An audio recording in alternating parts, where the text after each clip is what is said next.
Ketua DPRD Banjarmasin menghimbau warga di Kota Seribu Sungai ini untuk datang menggunakan hak suaranya pada Pilkada serentak 2024 yang digelar 27 November mendatang. Himbauan ini sangatlah beralasan lantaran data warga yang memilih sudah dilakukan pencocokan wan penelitian oleh petugas Pantarlih mulai 24 Juni hingga 24 Juli 2024.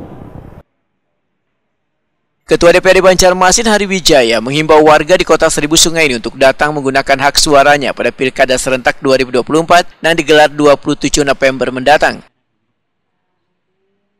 Himbauan ini sangatlah beralasan lantaran data warga yang memilih sudah dilakukan pencocokan wan penelitian oleh petugas Pantarlih mulai 24 Juni hingga 24 Juli 2024. Bagi warga yang belum didatangi petugas Pantarlih bisa menanyakannya pada KPU Banjarmasin, sehingga wayah gelaran pesta demokrasi nanti bisa turut memilih wan menentukan nasib Kota Seribu Sungai maupun Banua Kalimantan Selatan ke depan.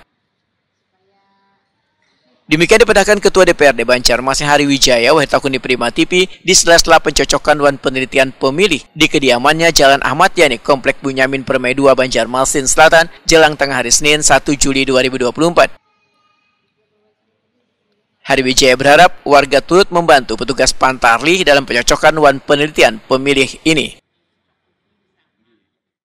Untuk pemutahiran data pemilih di Kota Banjarmasin, dan berharap juga dari program ini bisa meningkatkan jumlah